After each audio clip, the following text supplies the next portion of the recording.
Perbadanan Kemajuan Ekonomi Negeri diminta agar memainkan peranan seimbang antara mencapai matlamat komersial dengan melaksanakan pembangunan ekonomi di negeri masing-masing.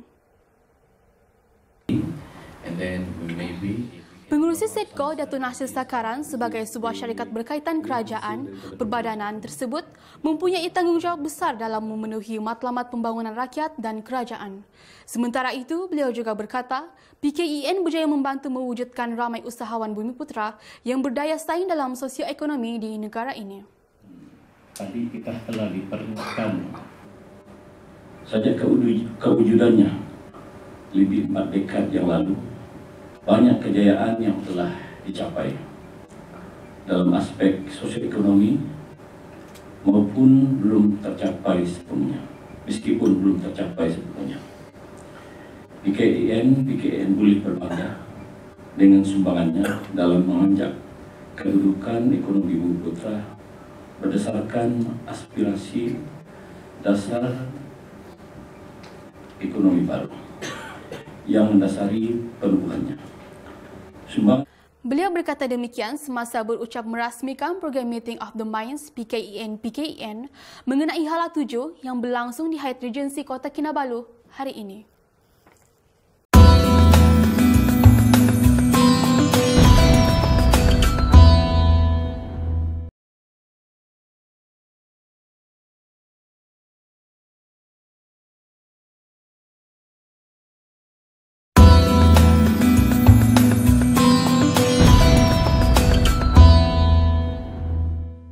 Syarikat jualan kenderaan Hyundai Right Power Corporation Sdn Bhd mengambil inisiatif menganjurkan sebuah majlis rumah terbuka khas bagi menghargai sokongan para pelanggan yang diadakan di bangunan 3S Hyundai, Bandar Baru Penampang hari ini.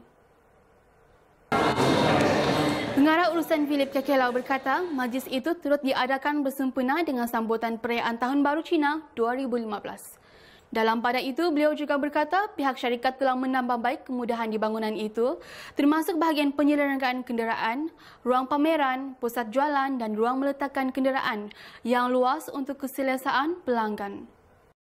Display area, parking area, and also our after sale, including the spare part, and also the car mechanic, So this we have already upgraded the facility. Persembahan tarian singa turut diadakan bagi memeriahkan lagi majlis berkenaan yang dihadiri oleh para pelanggan daripada sektor korporat dan perbankan.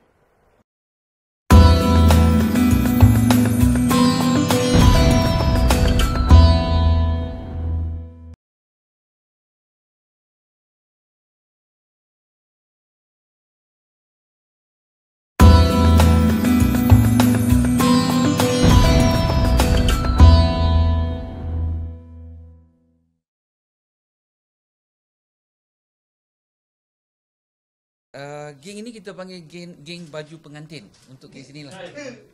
Geng baju pengantin. Dia ni mencuri di kedai-kedai pakaian dan juga di kawasan pasaraya. Kesalahan ini disiasat di bawah Seksyen 380 Kanun Keseksaan dan kejadian ini berlaku pada 21 hari bulan 2 jam lebih kurang antara 2.30 hingga 3.30 petang. Tempat berlaku adalah di sebuah butik pengantin di Likas Plaza di Likas.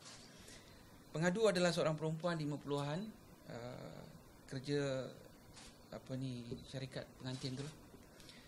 Harta yang terlibat adalah beberapa pasang ataupun pakaian baju pengantin. Kerugian lebih kurang 1,500.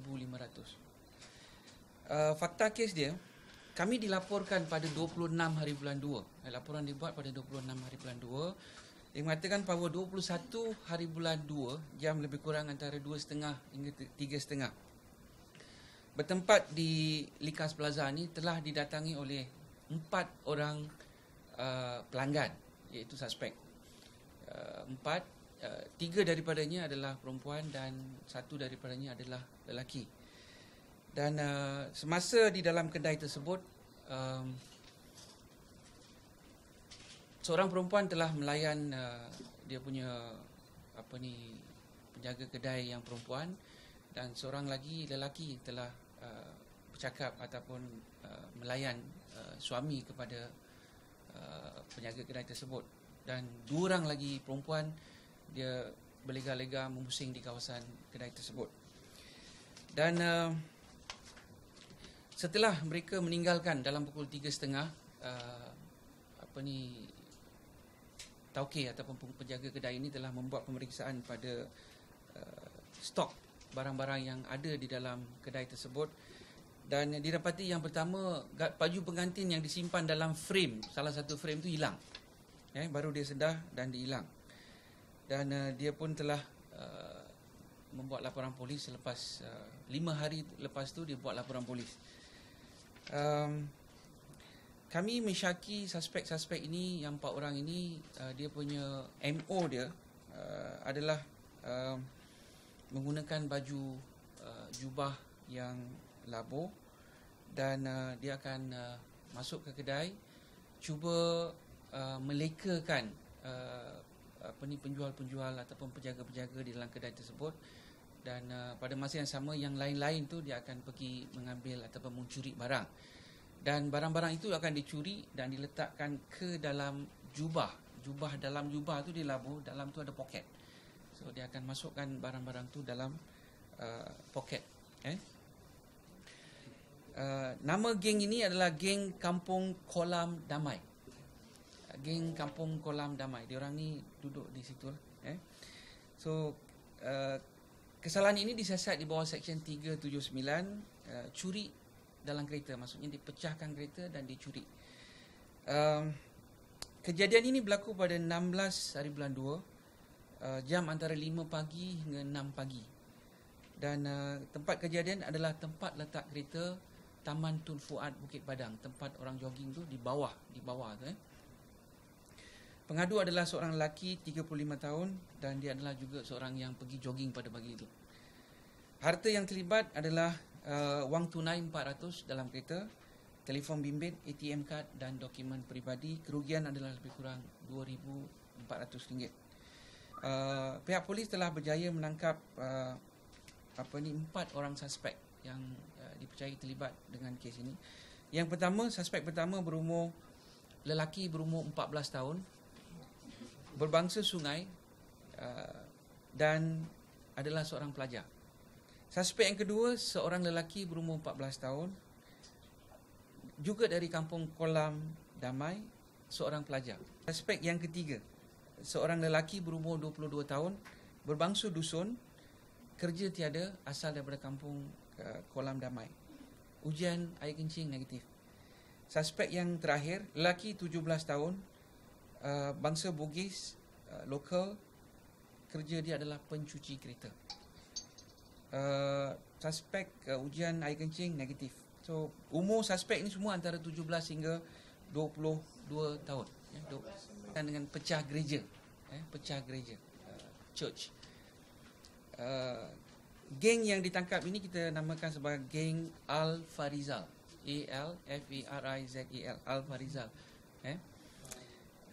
Kesalahan ini disiasat di bawah Seksyen 457, iaitu pecah rumah ataupun pecah bangunan.